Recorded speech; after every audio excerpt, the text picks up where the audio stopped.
Yun oh. Yan ang baho oh. Anong? Nagre-reminis kami ni John. Mga dating biyahe namin nila MJ. Biyaheng Cabrera bike. Ngayon. 4 years ago? Ngayon. Ito magbabike kami. Pag amoy ko yung sapatos ko, umihaso.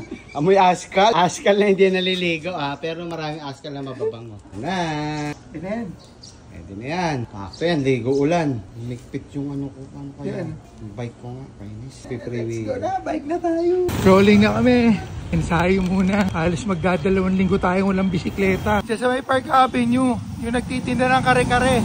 Yung parent ko? Balik muna tayo, palit ng bike. Nagkaroon ng problema yung crankset ni John. Change bike si John. Nagkaroon ng problema yung pedal niya sa isang bike niya. On the way na kami, pabaklaran ulit. Papasalamat lang siya. Merong good news. May good news si John. Napakagandang news galing kay God. Punta na kami. On the way na kami. Punta ng Baklaran. Medyo ma-traffic dito. Ano? Hindi, maluwang. Maluwang, Brad. Clearing pala, kaya maluwang. Sarap dumaan. Pero kung hindi na clearing dito, sobrang traffic dito. Dito pa lang, stack up ka na rito. Going to the church na kami, John. Dulas to, madulas. Bakit? Lugaw dilaw. Sa tayo makakain. Sige, try natin lugaw dilaw. Kung mga murang damit yung hanap nyo, ang dami rito. Kaliwat kanan yan. Kapag kagabi naman, yung malapit sa church, yung madadaanan natin mamaya, may mga tiyanggian din yun. Only in the Philippines. So from Top Avenue, meron junction dyan, mag-o-y yan. Kami pakanan kami kasi papunta kami ng church. Magkano yan? 40. Ito na kami, Baklaran Church. Yan na, pasok na kami oh. Thank you Lord for the blessing, for giving us good life, comfortable one. Thank you kasi healthy yung family namin and we have nice, good bunch of friends. Nakasama namin along with the Jordy. Si John, gaiwan muna natin tong bike dito. Punta siya ng restroom. Tayo sa isa sa pinakalumang church dito sa Parañaque. Dito yan sa Metro Manila. Pray lang kami saglit. Kailang always Thank you kay Lord. Tayo sa kanan, pre, sa likod. Dahil ang katarungan at kapayapaan sa buong sangkatarungan. Saan? Talaga?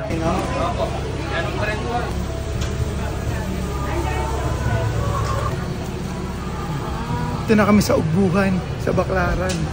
Yun yung sumikat, yung may young chow. Ready na sila. Sabi ng kasama ko rito, si John, masarap daw dito. Okay dyan. My friend to, my friend. Aside sa mga, hindi lang naman ito yung biryani house dito. Nai-recommenda lang sa atin ng tropa natin na John na dito tayo kakain table.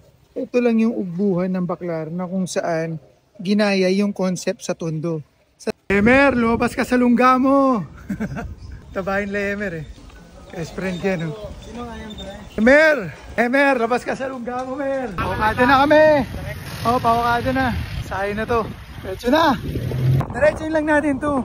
Para makapagtramo tayo mabilis. Sa buka lang. Pawakado na kami! Galing Baklaran! Panat! Hey! Pray na yan. Sige, Vital. May extra rice pa yan. May extra rice, oh. Nag-order pa biryani rice. Extra rice. Ang sarap mag-bike. Walang araw-araw. It's 12:02 in the afternoon. Nag-umpisa pala kami mag-bike. Ano oras na? Tanghali, wala nang kainan to. I-training. Para mahimatay na kami dito. Medyo mainit na.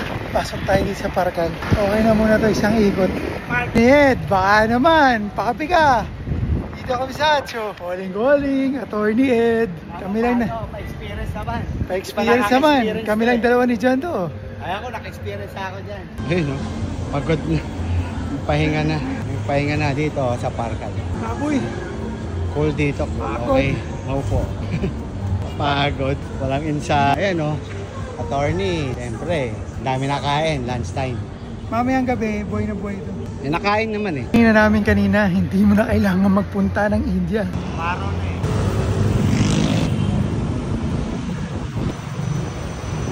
Yan na kami ni John. Paro na eh. Dito na natin tapusin ang bike ride. Bye bye.